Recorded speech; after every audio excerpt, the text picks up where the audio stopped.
be realistic with yourself. Do something that you can become, like you like it, right? You can, if you like something, you can learn to become passionate about it. Just be realistic and don't get caught up in the, chase your passion.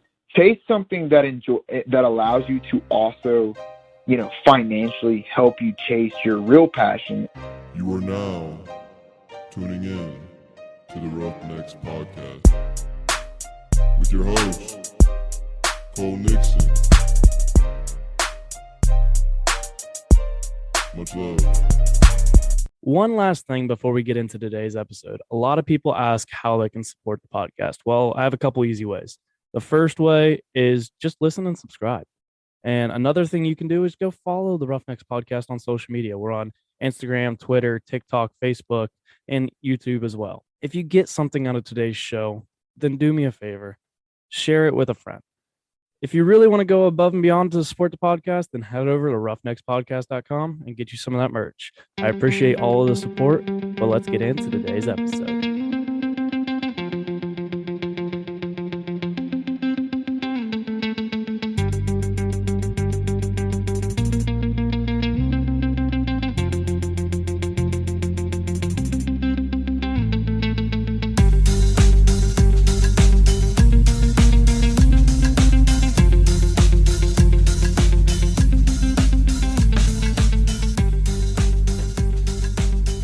What's up, everybody? Welcome back to another episode of the Roughnecks Podcast. We are back with another episode, and I'm super excited for today's guest. But before I get into the guest, I want you guys to, I wanted to bring back up that we just had the 2022 summer merch drop. All those new merch items, summer-specific items. We got some tank tops, some shorts, a couple other new designs on shirts.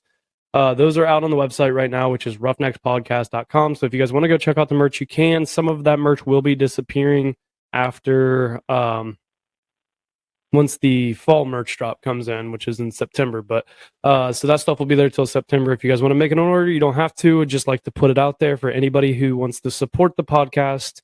That is one way you can do it. Another way you can do it is just share the episodes. But joining me today, it's an episode that we were just talking right before we started recording that we've been working to get together for a long time, but it's he's got a busy schedule, I got a busy schedule, but we're finally able to get him on. Mr. Tucker, welcome to the Roughnecks Podcast. What's up, Mr. Cole? How are you? I'm not too bad. I'm glad I'm finally able to get you on here. It's been a crazy ride. We were actually supposed to record a couple days ago, but you had a crazy little tire problem. I don't even know how to explain it other than that. Yeah, no, I went into town for funny story. I wanted milk and cookies. I don't know. I woke up that morning and I said, "Oh man, it's my off day. I might as well go into town, grab some other, small things." And I had a craving for milk and cookies. And I was turning into the grocery store, and there was this guy that pulled up next to me. He was like, "Hey, your tire's about to blow." And I was like, "What?" And I pulled over, and there it was. My inside sidewall of my tire had blown up. It looked like a big cantaloupe slapped on the side of it. And I texted you, and I was like, "Oh, dude, we ain't doing a podcast today, I don't think." Yeah, it's crazy. Like if for anybody who wants to see it, it's on your TikTok, which we'll get into your TikTok a little bit too. But it is a crazy looking. I don't even know exactly how something like that would even happen.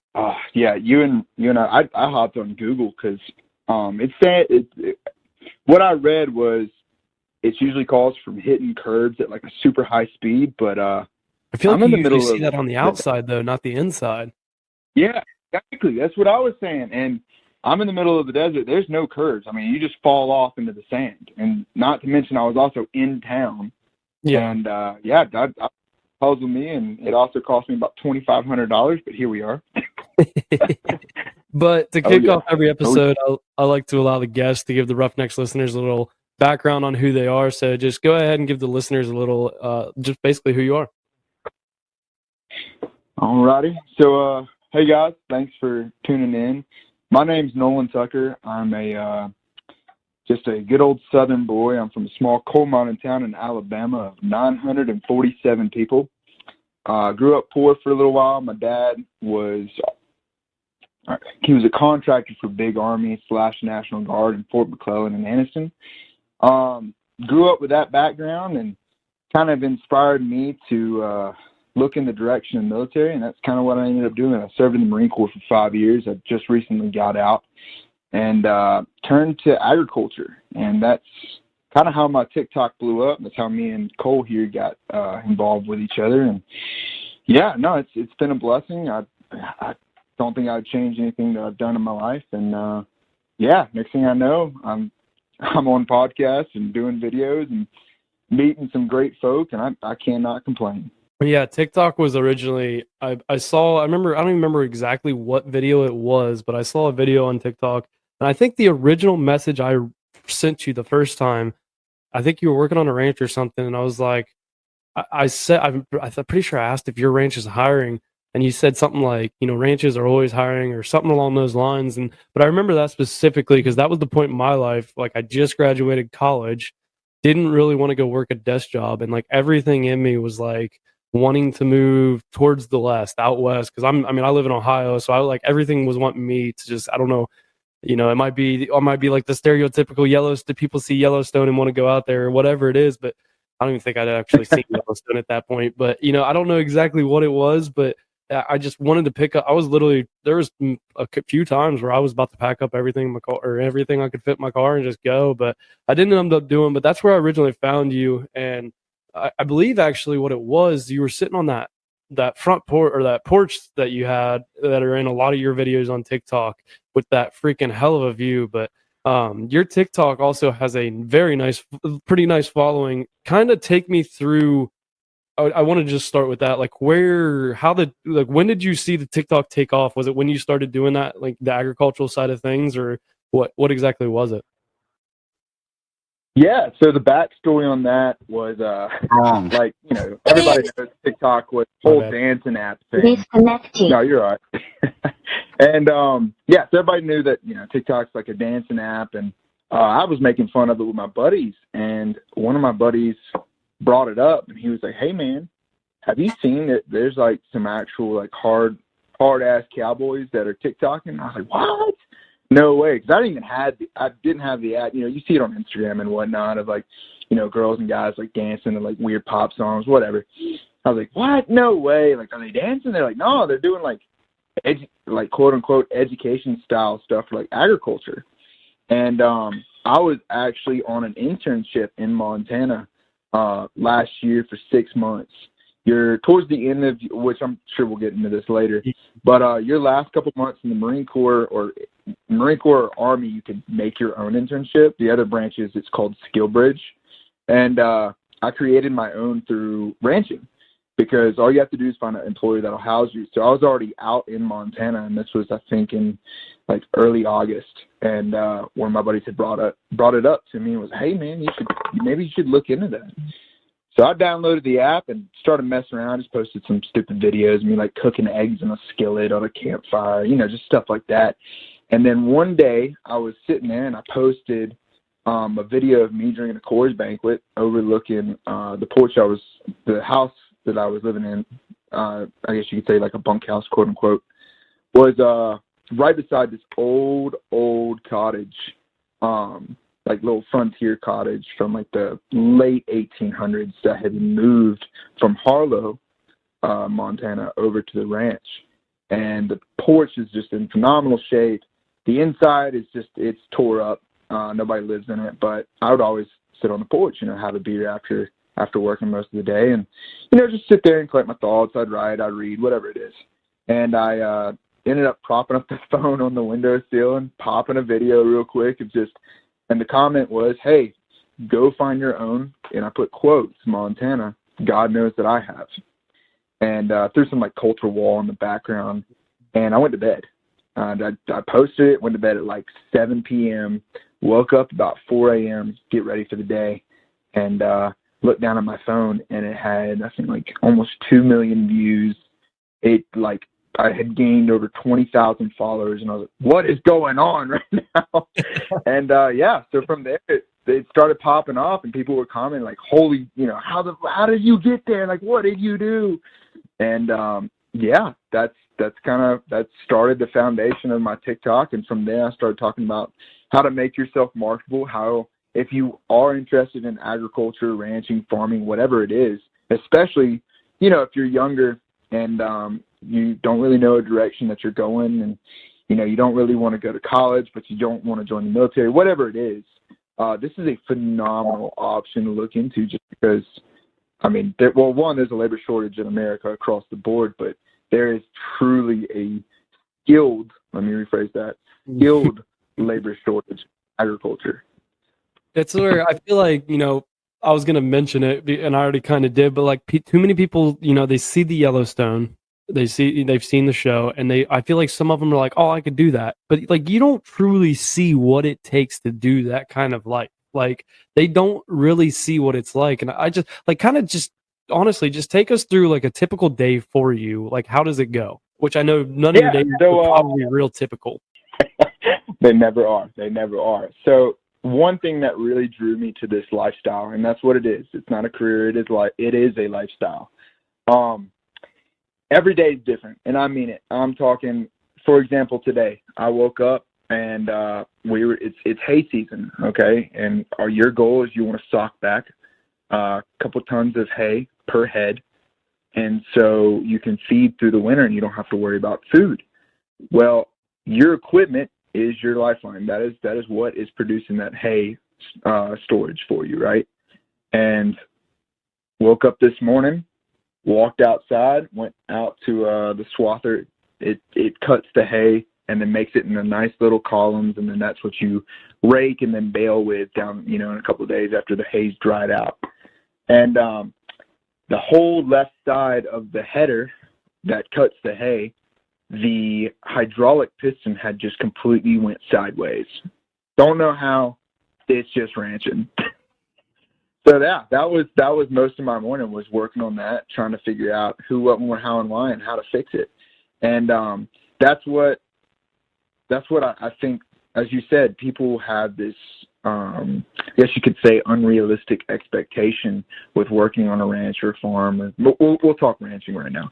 Working on a ranch, people think, oh, well, I want to be a cowboy. I want to hop on a ranch and cowboy for a living. There are buckaroo jobs. There are still straight cowboy jobs where you're on a horse every day and you're working cows every day. Those are big ranches.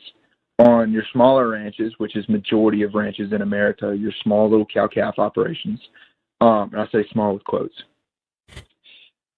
you got to be a jack of all trades. I mean, that's 10% of the job. That is the 90% of bullshit that you deal with on a daily basis. That makes that 10% so flavorful and so worth it. Like, I can't explain to it. I just can't explain it. You'll be on the back of a horse in the middle of the canyon pushing, 900,000 head of cows. And there is, I'm not trying to get, super spiritual, religious on you, but you really feel as close as you can possibly feel to God or Buddha or Allah or whatever you believe in. You feel it. It's just something that is indescribable. And like I said, that 90% of bullshit of me beating the crap out of the swather this morning, working on that thing and going, golly, like, what do I do for money? And then all of a sudden, in 2 days, I'm about to go up on the mountain and we're about to go cow camp for 2 days. And I'm going to be cooking over fire, like straight Dave Stanley cowpoke stuff. And that's what makes it it's just worth it. Yeah, that's the thing is, like, people, like we already mentioned, like, people see the glorified side of it, but it is like you said, 90% of it is, it's tough work. It's hard shit. Like, it's not easy to do what you do. And it's like, sometimes they're long days where, like, all you want to do is be done with the day, but you still have like 3 more hours left. You're not even close. Like, in a typical, it's not like a 9-to-5 type job. Like, you're up early and sometimes you're working late, and it's just how it is. But there is the reward at the end. Like, you get that 10%, like you mentioned, you have that reward of there. And there's nothing that, I haven't personally seen it, but just from pictures alone and from other people's accounts, like, there is nothing that will beat, just being out and seeing the views, being where you are. And like you said, being basically close to whatever you believe in. Like, there's nothing closer to it, and there's nothing that beats that. Oh yeah, no, you're absolutely right. And it's honestly humbling. Like, I tell all my buddies that I serve with in the Marine Corps, if you have, you mentioned it earlier about the 9-to-5 job. Like, you didn't really want to hop to a 9-to-5. This is it. Like, this is a task-based job, right? Some days, and yes, you have like a quote unquote schedule. Like, you do have hey, I wake up at this time, I get started this time. I'm usually done about this, at like 4 or 5 o'clock, sometimes 6. Hay season, sometimes you work all the way till dusk. Mm-hmm. And it's nice because, again, it's a task-based job. So if you have something that you need done, you don't get off until that is done. Sometimes you're called up at 3 a.m. turning wrenches on something or trying to fix something or finish baling, whatever it is. Like, if rain's coming and you need to finish baling, you're pushing. You're getting everybody out there, and y'all are all doing it together. So it's really neat to see the teamwork side and the trying to think, like the camaraderie, if you will, with other ranch hands and the owners and the managers. Like, when there's a goal in sight and something has to get done and shit needs to go quick, people, so far what I've seen, people find a way to do it. And I love that because it goes hand in hand with like military training. It's just, if it's got to get done, it's got to get done. Quit making excuses. Go fucking do it. Excuse my French. Well, it's true too, because like it's kind of, you mentioned like the camaraderie type stuff. It's no different than like in sports, or when you do work for a company or work for a ranch, whatever it is, your job, or like you said, the Marine Corps. Like, it's a separate. You have a family involved. Like, it becomes a family, and when it becomes a family, it's a lot easier too for things to get done, because you're not like pointing fingers saying, oh, they didn't do this, they didn't do that, or it's their fault. It's more of like, you know what, it is what it is. We gotta push through and get it done.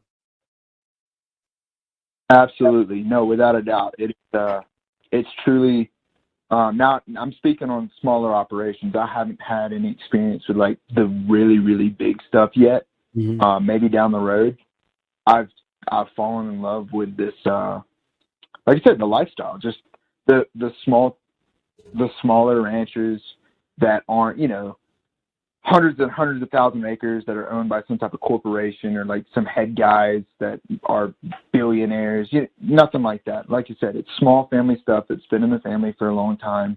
And it's just incredible to see like how far they've came and like where it is today and what they do different and the history that's on the ranch. For example, like I'm out here in Nevada right now in the Great Basin, and I'm working on the oldest ranch in Nevada. It's called the 96 Ranch.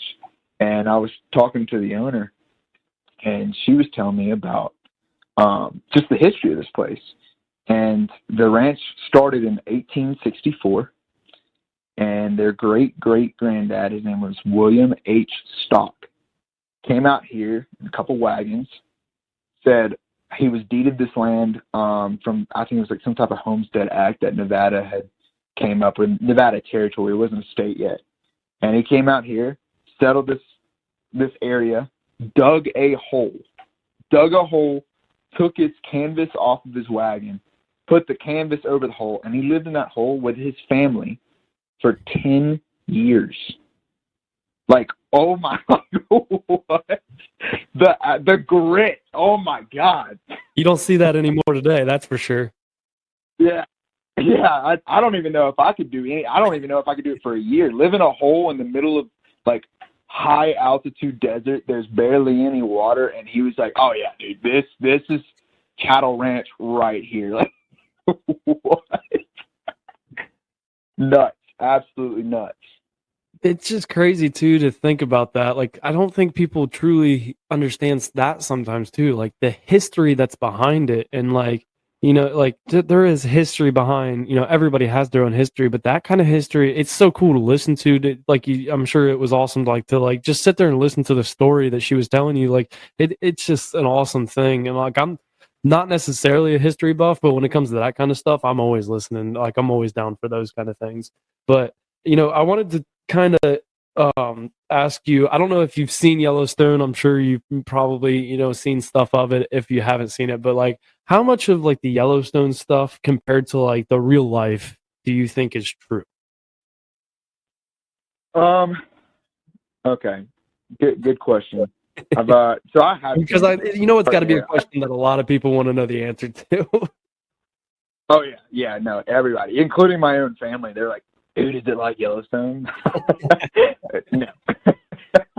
There are things in Yellowstone that are somewhat realistic. When they're talking about the struggle with land, when they're talking about water rights and stuff like that, that is a thing. There are really, really rich companies or individuals that are coming up and they are buying up farmland. I think I'm trying to remember the statistic. This is going to be rough. Y'all can fact check me on this. Every minute America loses, I think, like 3 acres of farmland to some type of corporation, housing development, or something like that, agriculture land. That's scary. And they, like I said, they do a good job, in my personal opinion, in Yellowstone about like the struggle for keeping your land, because the government could come in and be like, hey, we want to do this here. We want to put an airport here. We want to do something that, will quotes boost the community or bring in jobs, and you can't say no. They'll give you pennies on the dollar for that acreage. And like, it's unbelievable. It's truly scary. But the rest of the show, no, it's not realistic by any means. No bueno. You mean you're not other than that, branded? Nah. There are. I got some buddies that have been branded. I think that's just you get drunk and you get dumb. You're like, yeah, dude, grab that horse brand. Let's get weird. But yeah, no, I mean, I've thought about it. I might do it. Who knows? I mean, the land thing, you see, not even just in that, but like I've noticed it just where like I've grown up. I'm from Ohio, like I said, and it's not like this ranch life, but there's a lot of farmers around where I'm at, and just like I remember, like my parents tell me stories about like, this road used to be a dirt road, and it was a dirt road because Emsweiler Road, I'll never forget that story. Emsweiler Road, it was a dirt road that was created because old man Emsweiler would drive his tractor through there to get to his fields, and then it connected to another road that people just started taking it, and then eventually it just became like a legit road, and now it is a legit road. But then you just look at it and like you see all these housing developments going up and everything, and like new plants come in because they're gonna boost the community, like you mentioned, and it kind of sucks to see, and it's hard to watch like small towns, like when you like the small town feeling. If you're a city person, like you like the city, good for you. But we don't have to take everybody else's country life either. Yeah, no, you're hitting the nail on the head, and I think, I'm pretty sure everybody that's kind of paying attention to what's going on now. I'm not turning this political by any means, but there's definitely some really hard times coming. We don't have as much farmland. We have a fertilizer shortage. Diesel's through the roof.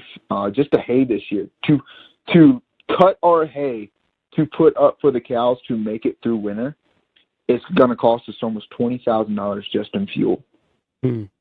That is, like, last year, to show you kind of the difference, we paid right at, I believe it was $12,000 this past month for diesel, red dye, right, for our tractors and our hay bine and our ranch trucks.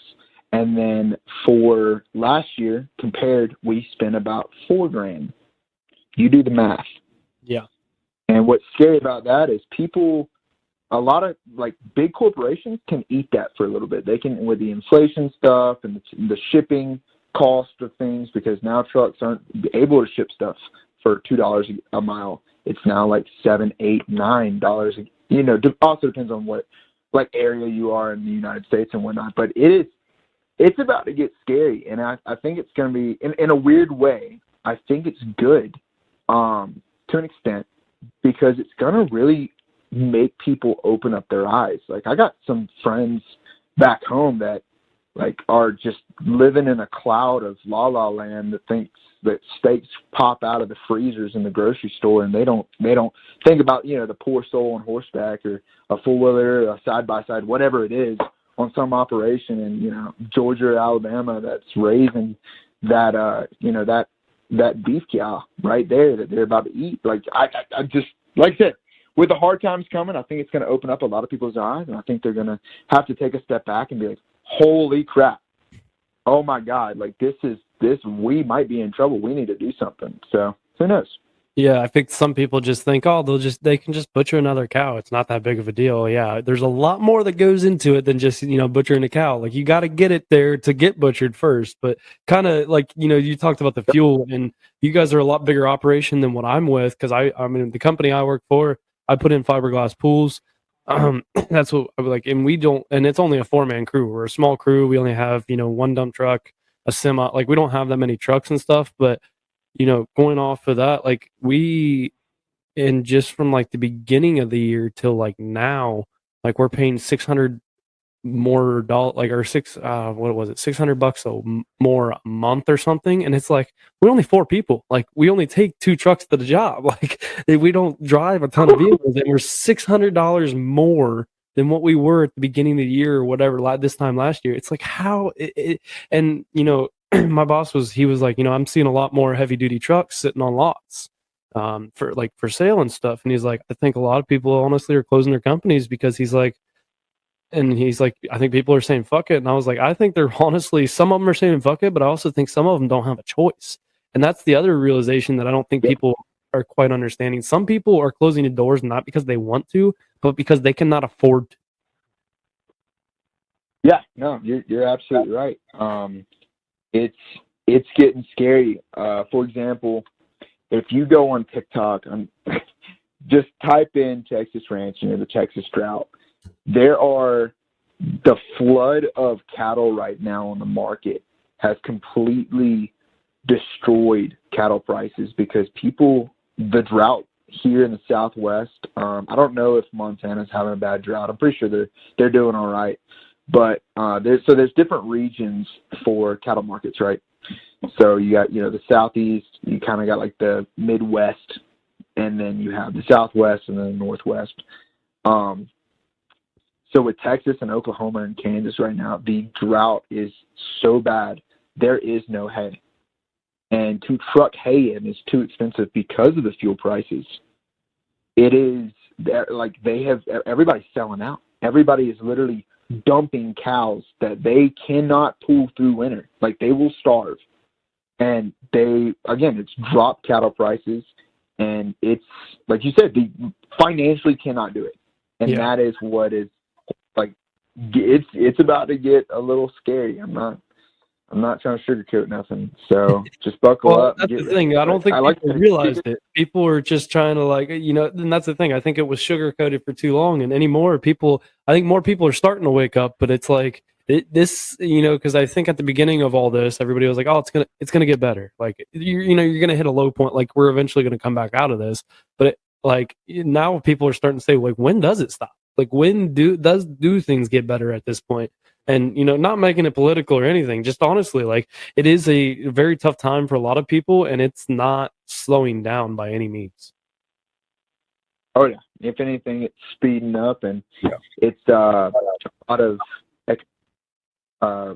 experts have said that it's got to crash. Something has to crash to do some type of quote unquote reset, because the inflation's getting too high too fast. We're not to the point of hyperinflation, but it's coming, in my opinion. And look what happened to Venezuela. In less than 3 years, Venezuela went into a complete spiral downfall. And people are riding the streets. People aren't able to eat. Now, granted, they are, that's comparing to, that's apples to oranges, but we're still going down the same trek that they did. And we're doing the same stuff that they did to try to counter it, and it didn't work. So, something's happening. Something is probably going to happen here, I would say, in the next 2 years before the next election, just because of the speed of, how it's going right now. Yeah, when my boss tells all of us guys, like, I'm going to have to give you guys a raise, just basically so that you guys can live the same life that you were living. So, like, you're not, like, he's like, I'm not trying to sound this, like, in a bad way, not because you guys, like, did a good job and, like, or whatever. He's like, not saying you guys don't do a good job, but he's like, But because, like, looking at the, how the financial situation is in everything, and like he's like, how can I expect you guys to work for this? And yeah, you guys, that's what I feel like you guys are worth. But then, like, you look at how much things cost, like you're going to be struggling. And he's like, I don't want you guys to struggle. That's not why you're here.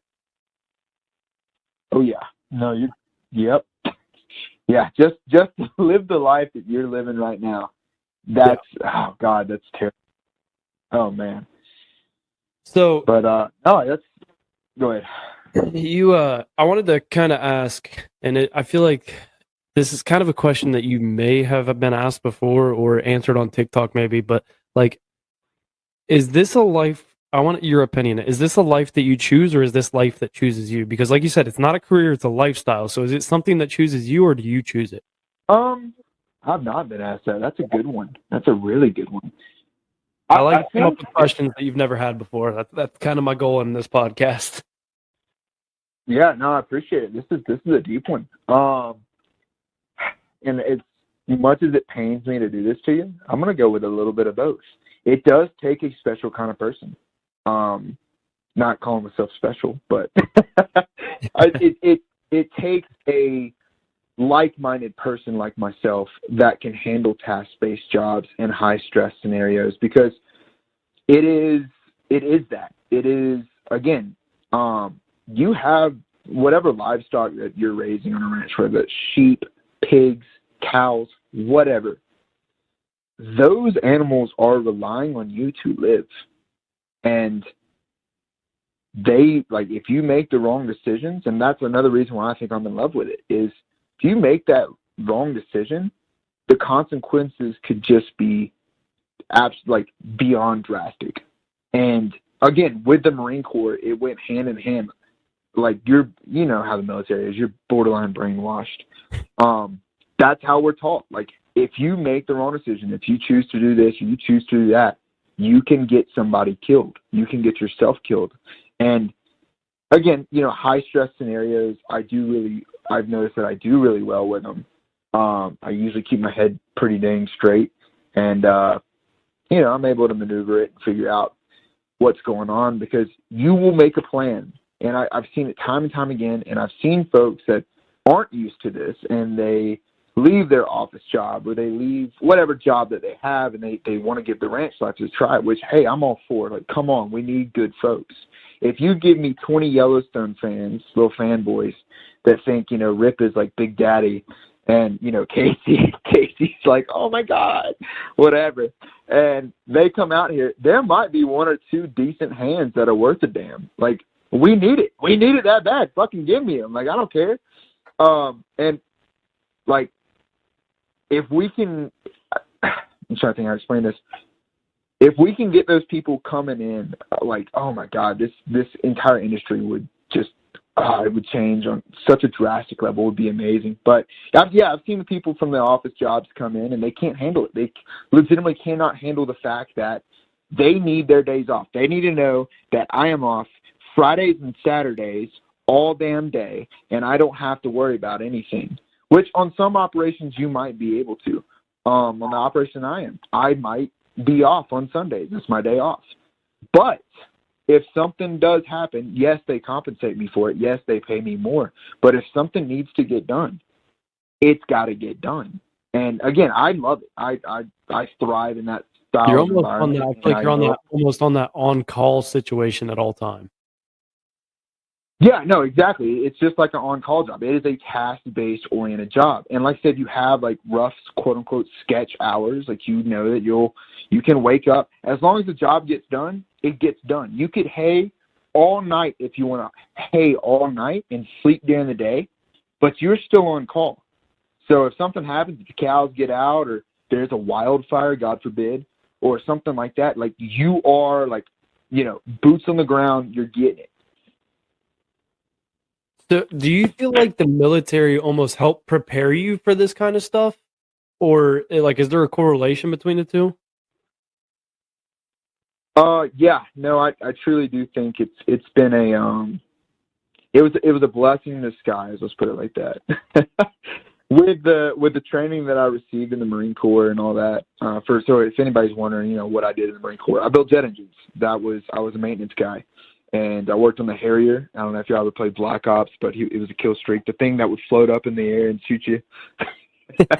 Yeah, so I worked on that jet, and it was awesome. I met some phenomenal guys. I loved every second of it, but it was the most fun that I never want to ever do again.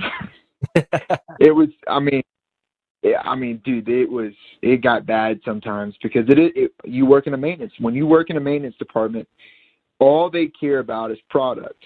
So, they try to care about you and they try to care about the guys, but it's hard because you need to, the pilots have to be getting their training hours. They have to be getting their flight hours. And you are the buffer that's stopping them from accomplishing those flight hours so they can move up to, the next platform, the F-35s, whatever it is. So if engines aren't being built, then pilots aren't flying, and that is a big no-no, and it makes the guys with the shiny stuff on their collars look really, really shitty. So, you are literally the Marine Corps' bitch, if you will. And I learned that real quick. I thought this was going to be like a piece of cake. I thought it was going to be a 9 to 5. I thought it was going to be admin jobs in the Marine Corps. You can roll in at 8:30 and you get a nice 2, sometimes 3-hour chow. You leave at 10 o'clock and then you come back around like 1-ish. You can PT, you can go get lunch. You do whatever you want to do in that, 2-3 hour time period. And then you come back and you work till 4 and then you go home. And that's how a lot of the Marine Corps /military is a very scheduled thing. You might have PT early in the morning or PT at night, whatever it is. But in the maintenance field, oh no, you have quotas, and if the quotas aren't met, you work until those quotas are met. So sometimes you're working weekends, sometimes you're working 18-hour days, sometimes you're at the shop at 2 a.m. still turning wrenches, and then you're gonna go home for about 4 or 5 hours and then come back and keep doing it, and learn and work a whole nother shift. So it did. I truly think that it did mentally prepare me and kind of I guess you could say mentally toughen me up. And it carried over. It carried over really nice. But it's like I said, it definitely takes a special type of person, and the job, the lifestyle, if you will, it chooses you, but you also choose it. Yeah, because I'm sure it was always something that you wanted to do, but kind of going into your, the little bit of the internship that you mentioned already, it was something that you definitely wanted to do, but you also you took the initiative to bring it upon yourself, and create your own and just make it happen. So kind of take me through that internship that you did while you were still in the Marine Corps, and you went to, what was it, Montana, to work on a ranch? Yes, sir. Yeah. So if y'all want to Instagram them, it's the ranch I went to was Litte Belt Cattle Company. They're awesome. Phenomenal opportunity. Mr. Greg is the president of the company, and basically kind of what happened was there's a building on base. Every base has one. I don't know what they're all called in different branches, but in the Marine Corps we call it the T&E building. That's the Training and Education building. I had worked with a lady in there named Miss Morningstar, and her and I had she'd helped me do the college classes I was doing in the evenings for the trades. I got some diesel certs, electrical certs, welding certs, and masonry certs, and I was doing that for a couple of years. And she was kind of like my coordinator. She'd help me get the classes picked out, figure out what fits with my schedule, kind of like some type of advisor, if you will. And one of my best friends, his name's Briley Spencer. He called me one day and was like, dude, did you know that you can basically screw off your last 6 to 8 months in the military and you get paid by the military and you can just go out and do some type of internship? And I was like, what? Ain't no way. You lied. He's like, nah, dude, I swear to God, I'm going to Georgia. I was like, for what? So he went down to Georgia and did a commercial electrician internship / schooling. He got a bunch of certs through some Air Force base. But he was living, grew out his beard, and that's just it. That right there sold me. I was like, oh, shit, dude, facial hair? Oh my God, I haven't had facial hair in years. Like, I'm in. Sign me up. So she was like, he was like, go talk to Miss Liz Morningstar. So I was like, oh my God, well, I'm already good friends with her. She's already helped me out and coordinated my college classes. So I walked up in there and I was like, hey, tell me about this SkillBridge stuff. And as I said before, so Marine Corps and Army, if you're in one of those, you can actually create your own internship. Now, it's a little bit more paperwork you got to do, but if you can find a company that's willing to house you, then you can go anywhere in this country, including Alaska and Hawaii, and stay and live at that company or live in their housing, whatever it is, and work for them. So what I first stumbled upon was we were talking about doing some type of electrician thing or diesel mechanic thing, and I ended up getting hurt in the Marine Corps. My back got messed up, and took a step back and kind of reassess things. And I was like, I don't know if I want to do like super hard blue collar labor for the rest of my life, like, you know, welding and that kind of stuff. And so I asked her about a management position in agriculture, because she knew that I was passionate about it before the Marine Corps. And she was like, well, Tucker, you're really good at networking, so why don't you get after it and you tell me what you find. I was like, all right, yes, ma'am, sounds good. So picked up the phone. I talked to about 500 ranchers in by less than a month. I talked to everybody and anybody I possibly could. And how I found a lot of ranch jobs, surprisingly, was through the school system. Because every county, for the most part, every county, every state, whatever you want to say, has some type of FFA program, 4-H program, and every college, whether that's community college or like big universities, have internships for their ag students, right? So I would just call, I'd talk to their ag professor, and I'd be like, hey, where do you send your students for, your vet techs? Where do they do internships? And they go to this feedlot over here. I'm like, okay, can I have that feedlot's number? And they would say, yeah, and I'd call the feedlot, and then I'd ask them, hey, you know any ranchers that are hiring? Or any like veterans that are in the industry already. And so then I talked to vets, because you know how that is. We're just broskies straight off the bat most of the time. And I landed about 7 different ranches I was looking at, and I stumbled across a really awesome program at Montana State University.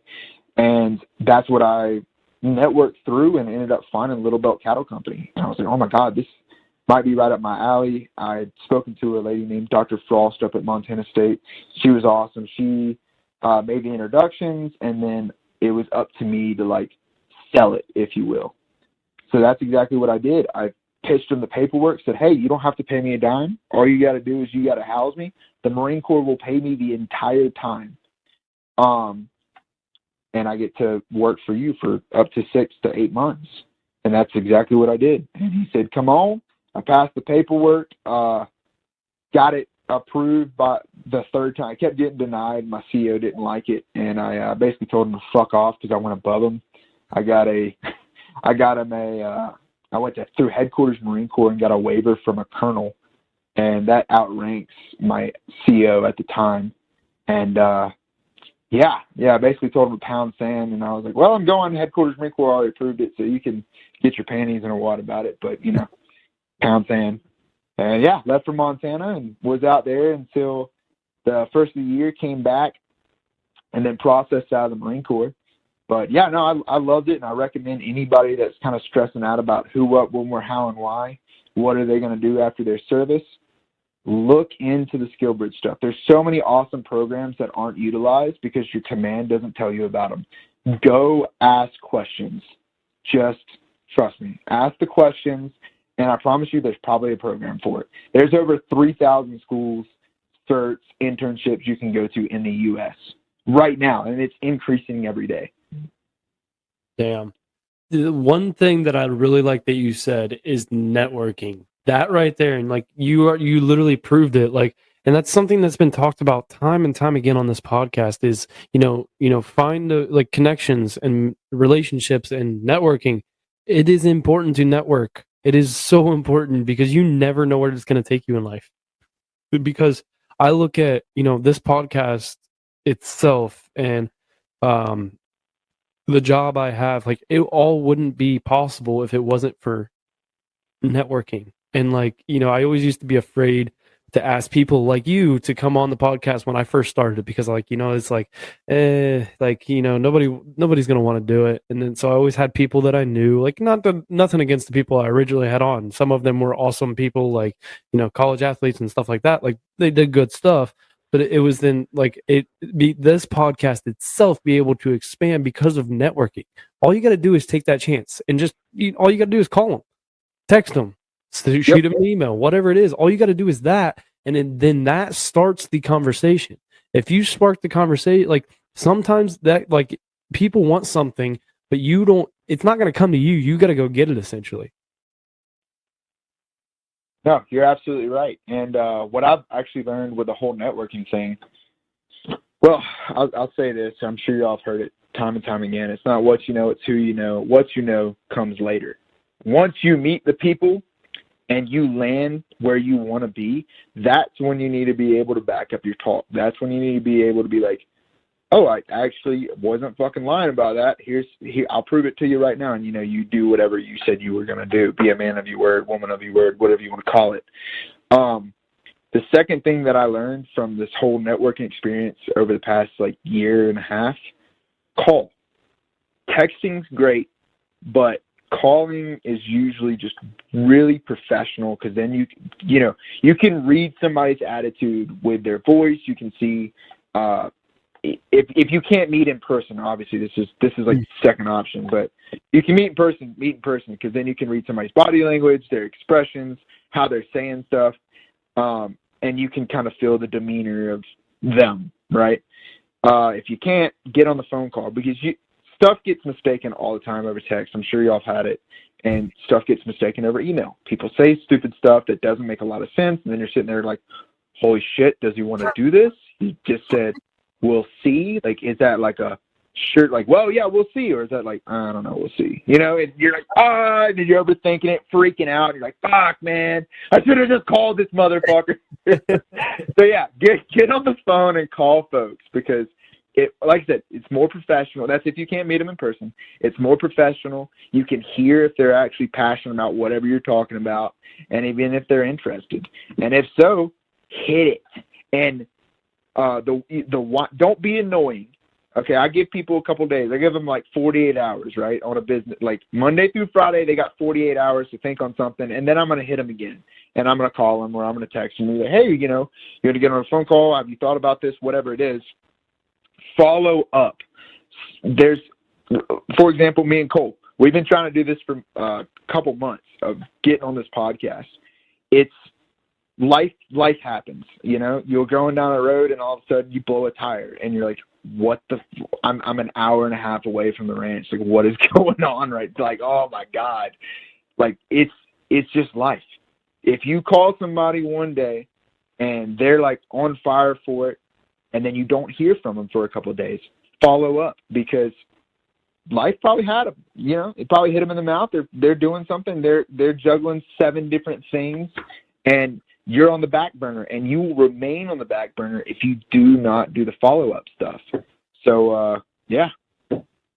Yeah, and one thing with those follow-ups too, like, yes, it is very important to follow up, but don't follow up on a Saturday at 9:00 at night or whatever. Like, don't do that. Like, if you're gonna follow up, you gotta do it. Like, my boss tells me all this all the time. He's like, I have customers that'll text me on like a Sunday morning at 6 a.m. like asking questions, and it's like, I have a life too. Like, these aren't necessarily business hours per se.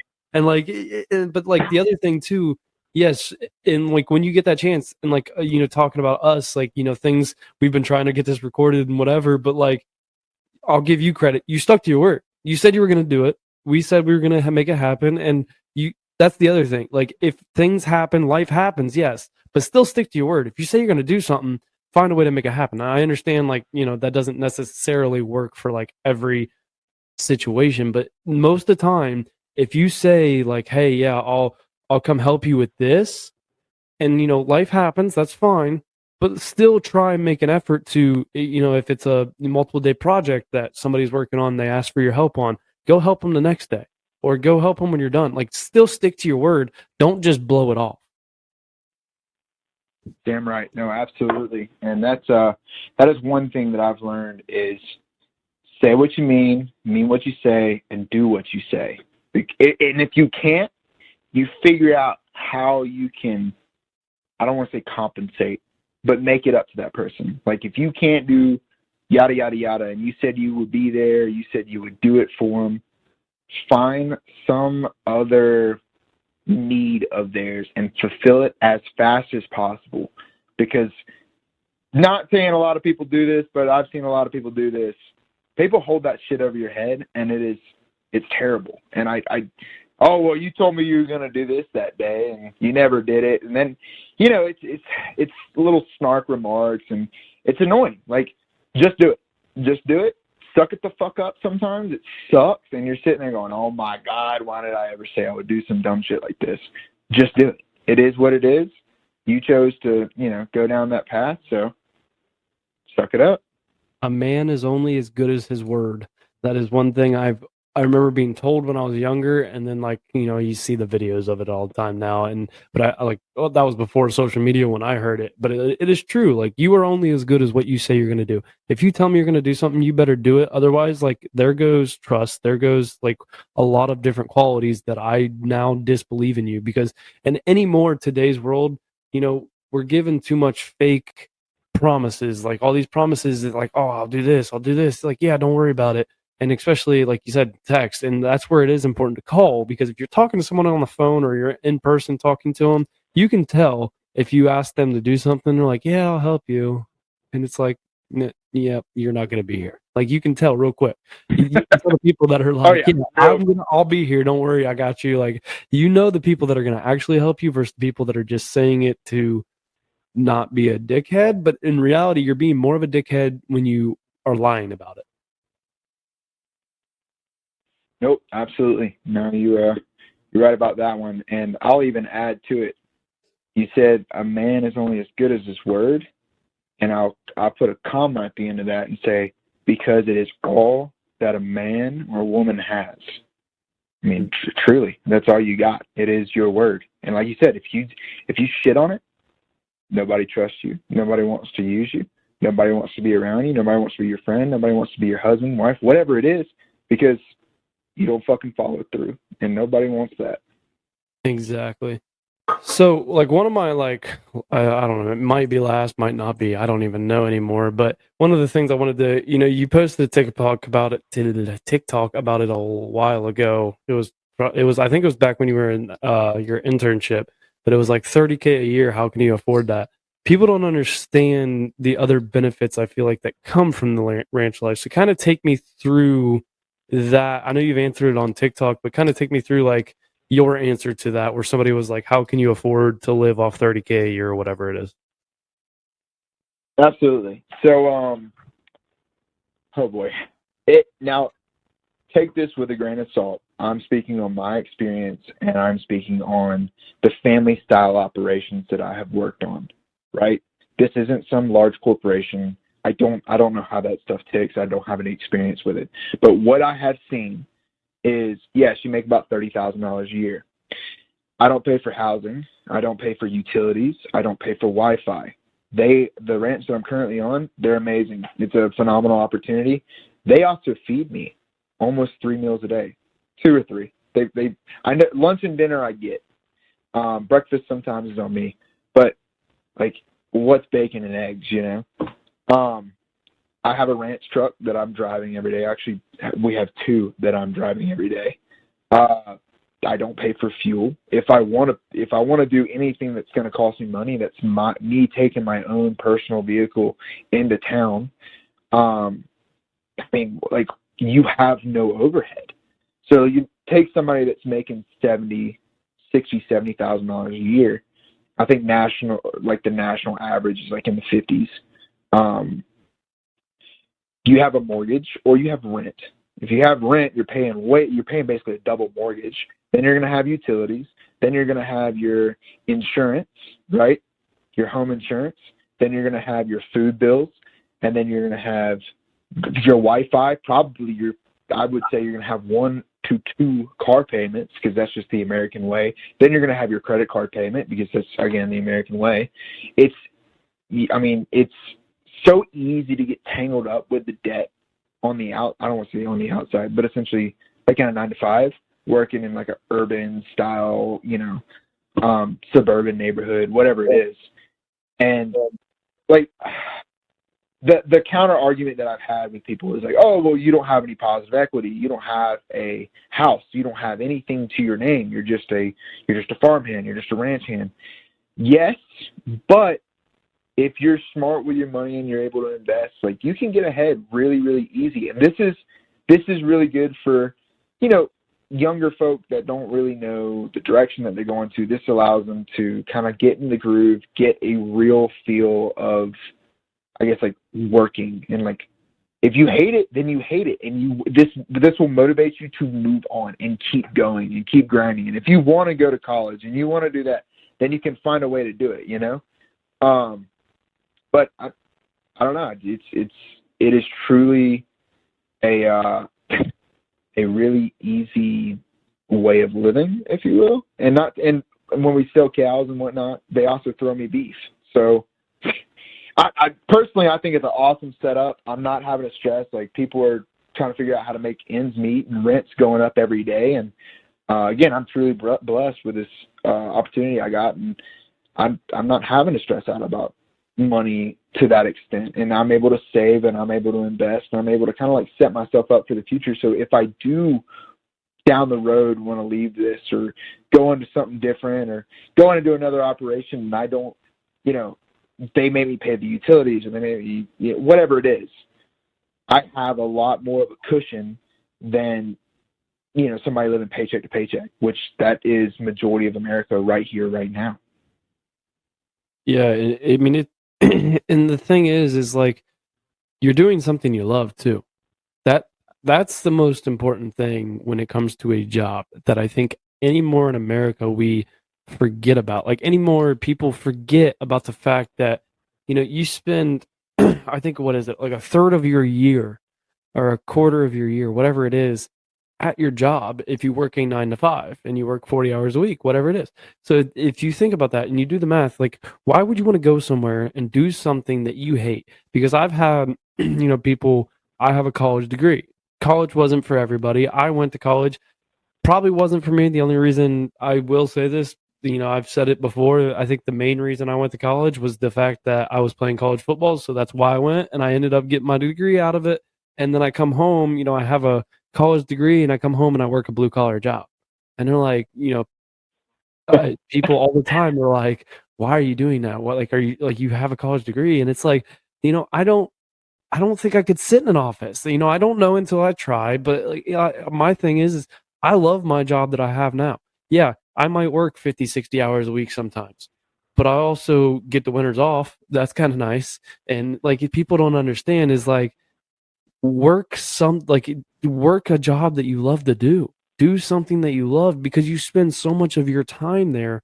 Why would you want to like do something you hate for a third of your life, like, or a third of your year? What is the point in that?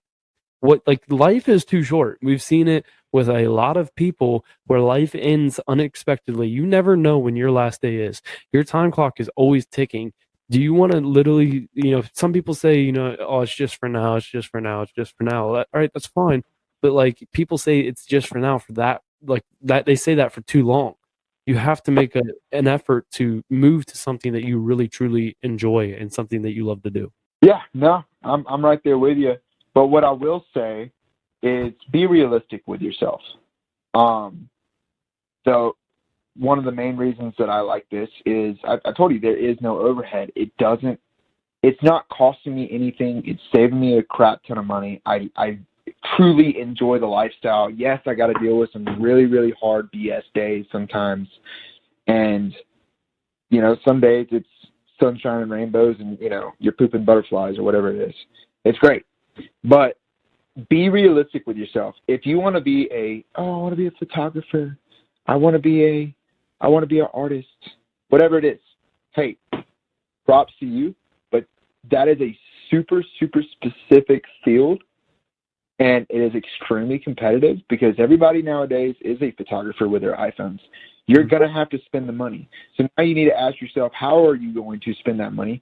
Because, for example, I just bought camera equipment, and I about shit myself because I'm trying to personally increase my my quality of video, and I'm trying to, like, put out some really cool ranching, like, realistic photography of, like, your day-to-day ranch life. That's my hopes and dreams. And I just spent almost $6,000 on camera equipment, and I just scratched the surface of it, and it hurts. Like, one of my really good friends, her name's Rachel, she was just telling me, she's like, yeah, you know, like, I probably got like $100,000 worth of camera equipment. I'm over there like about to throw up, like, what, like, what? Yeah, but she's been at it for years, and she's extremely talented, and she's taught me a lot, and I'm thankful for that. But again, be realistic with yourself. Do something that you can become, like, you like it, right? You can, if you like something, you can learn to become passionate about it. Just be realistic and don't get caught up in the, like, chase your passion. Chase something that allows you to also, you know, financially help you chase your real passion. And maybe if you can do something that you like, you might not love it at first. If you know, repetitions, then you become passionate about whatever you're doing. It just comes. It's human nature. Like, you might, like I said, it might be like it's not too bad. You know, I can get with it. I can get with it, and then you'll grow into it. And then all of a sudden, then you're either an expert or you're just a craftsman in that whatever field. And from there, I mean, opportunities endless. Then you have the financial flexibility and the freedom to chase that. If you want to be a photographer, if you want to be an artist, that can be your side hustle. Yeah, and that's just my, you know, 2 cents on it.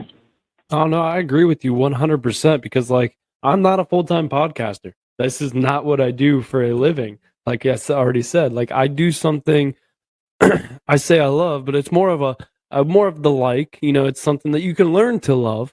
But, like, this is my true passion, but I'm realistic with myself. If this was my full-time thing, I would be broke. I mean, I'm just being honest. Like, I don't do this podcast for the money, but it is my passion. It's what I actually love to do. Yeah. It's your side hustle. Exactly. Like, it is, I think it's important to have side hustles. Now, don't overdo yourself, because I've seen it with a lot of people. You know, they work a lot of side jobs and, like, they're never home. They got kids. And, like, you got to balance it. But it is important to have a side hustle, because your side hustle is usually something that you truly enjoy. Oh, no, absolutely. Damn right. Yeah, no, I don't even have anything else to add to that. That was just, yeah. So we're going to move into, like, some of the final segments of the podcast. And one of my last questions that I ask every guest is, and it's a fun one, but if you could go back in time and tell your 16-year-old self one thing, what would it be?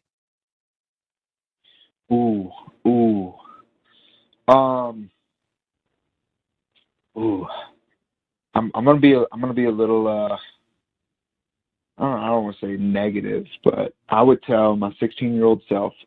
So, a little backstory. I'll chime into this.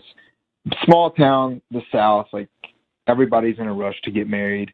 You know, you hop into relationships. I had dated a girl for a couple of years, and I was convinced I was going to marry this one. That did not work out at all. If anything, that crashed and burned and, like, melted. Yeah, you know, high school love, how it always goes. If I could go back and tell myself something, I would say go focus on yourself and don't worry about the women. Or let me rephrase that. Don't worry about the girls. A woman will come. And if you're trying to force something, if you're trying to, like, you know, force love or, like, force a relationship when you don't really know, it's kind of like, like, I don't know. What I have seen is, if you take your time with something, and again, you're not looking for anything, that's usually when something extremely amazing falls in your lap, and you're like, oh, whoa, look at that. So yeah, I would probably hit my younger self. Just, hey man, roll with the flow, do your thing. A woman will show up. Don't worry about the girls, because they're here for the good time. They're here for, you know, the cocaine or whatever I was involved with back in my whippersnapper days. I mean, and the hardest thing for a 16-year-old is to understand that. I'll be honest, because like I feel like everybody, like me, I'm included in that. Like you have that high school puppy love that you think, oh, this is the one I'm gonna marry, and then like you get a little older and you're like, what in the hell was I thinking? Like, why would I ever think I wanted to marry that chick? But like, it's true, and like the things come out of nowhere. Like I remember, being fresh out of a relationship or something and being like, damn, like, feeling sorry for myself essentially. And like, I remember one of my buddies looking at me one time and be like, dude, don't look for it. It'll come to you. And I'm like, and like, he's single. So I'm like, what the fuck do you know? But then like, also at the same time, like, all of a sudden this girl comes into my life and I'm like, God damn, he was right. Where the fuck? He wasn't lying. Yeah, no, I heard that from an old timer myself, and I said the same thing. I was like, this man ain't even married. What the fuck is he talking about? He's like 65, decrepit. And he's like, no, Sonny, you don't chase them. They chase you because you ain't chasing them. And then I was like, what? Mysteries of the world. 100%. But this moves us into the best segment of the podcast, which is Motivation Monday.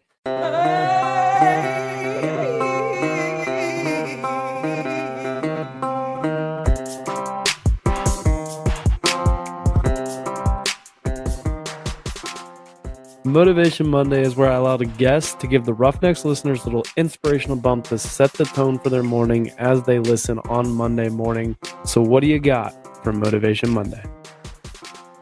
Whew, what do I have? I'm going to go with 2 tips of advice, and I try to tell everybody this. If you wouldn't take advice from them, why would you take criticism from them? And then second thing is you allow people to manipulate how you feel. Somebody walks up to you and says, hey, you look like a piece of shit today, or hey, man, you're looking fat in those jeans, or whatever it is, and you let that make you upset. Cool, man. You just allowed that person, going back to the tip number 1, you allowed that person to completely manipulate your feelings and emotions for no fucking reason. And I'm not saying it's bad to get emotional. I'm not saying that. Be emotional with the people that you love and trust.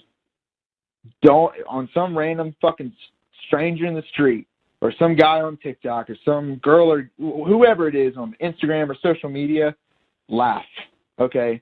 Because fuck them, honest to God. It is what it is. It just roll with the punches. Again, you choose what affects you. And it's as simple as that. And I promise you, your mental health will go through the roof if you can just simply apply those 2 small things.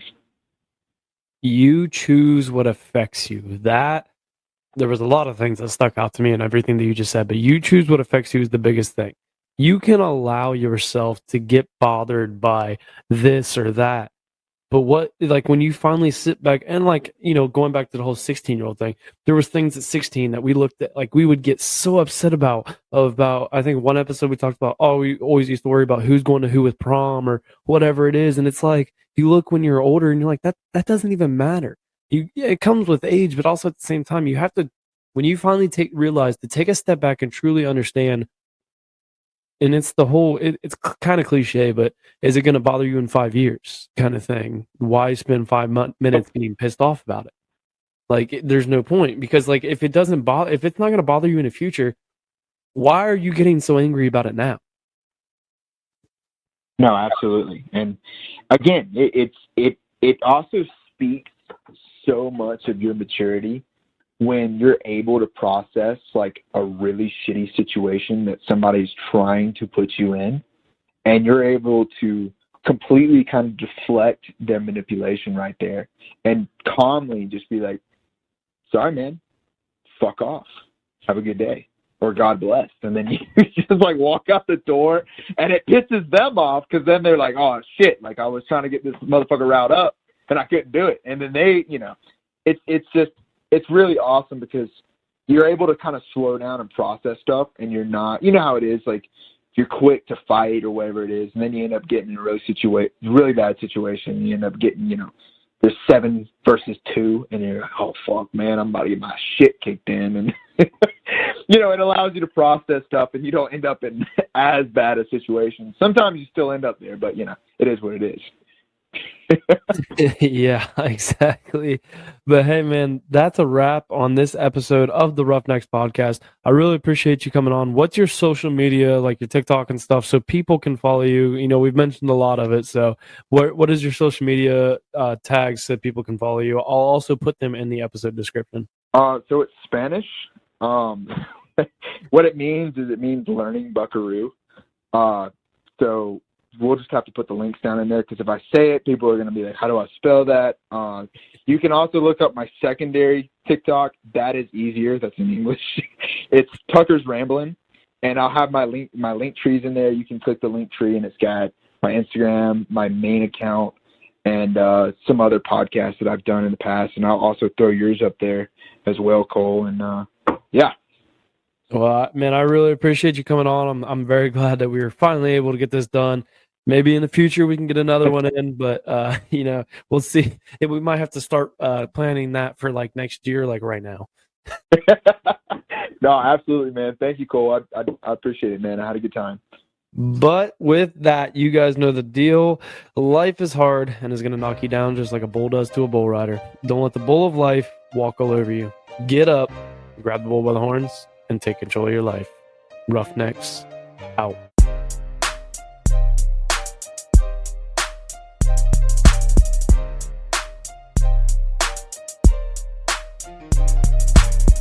Thank you all for tuning in to this week's episode of the Roughnecks podcast.